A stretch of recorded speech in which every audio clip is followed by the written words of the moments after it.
نيجي بقى ان نخش في الكشكات، لان الكشكات دي في ناس بتحبها وانا بحب اللي بيغوى حاجه وبيحبها.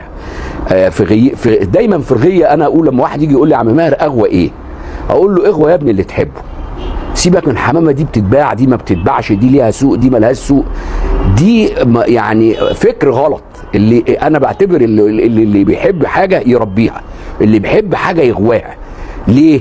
لانه هيبدع فيها، لكن هو عشان هي فيها ليها حركه الصافي بيتباع يروح يجيب صافي، لا الابلق بيتباع لون في الوان البول بيتباع بدون ذكر اسماء، ويجري يروح يجيب ابلق عشان هو ده شغال. لا، انت بتحب ايه ربيه، لون معين تربيه. انت بتحب الكشك على راسي من فوق، دي حريه، ودي انا بحترم اللي بيحب حاجه وبيربيها.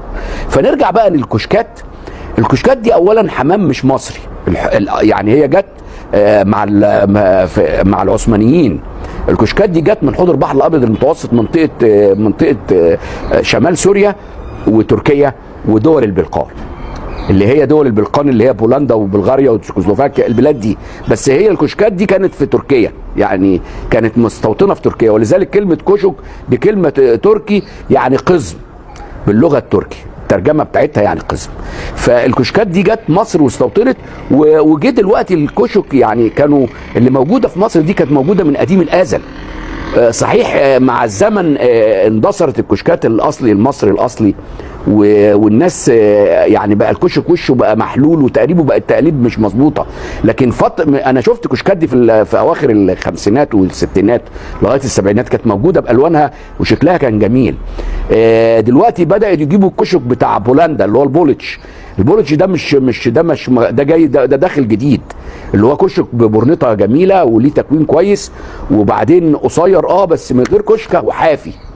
كان زمان عندنا يعني الكشك اللي هو كان مستوطن في مصر من قديم الازل كان بيبقى فيه 3 حاجات اساسيتين، 3 بالاساسيات الكشكات. ايه هي؟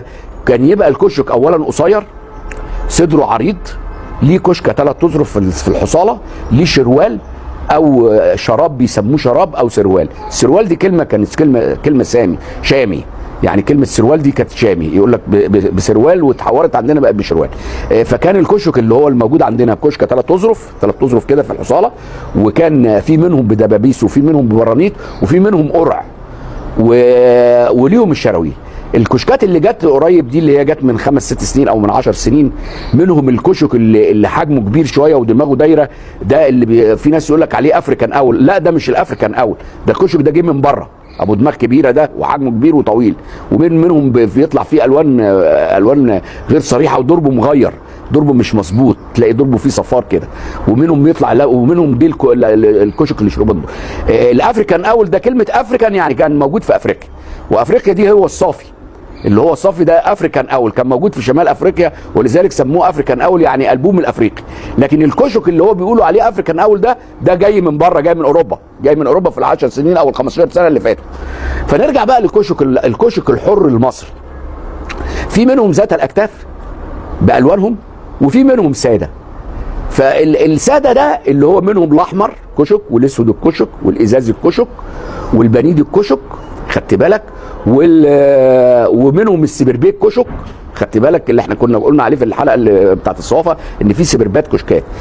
ده الساده ذات الاكتاف.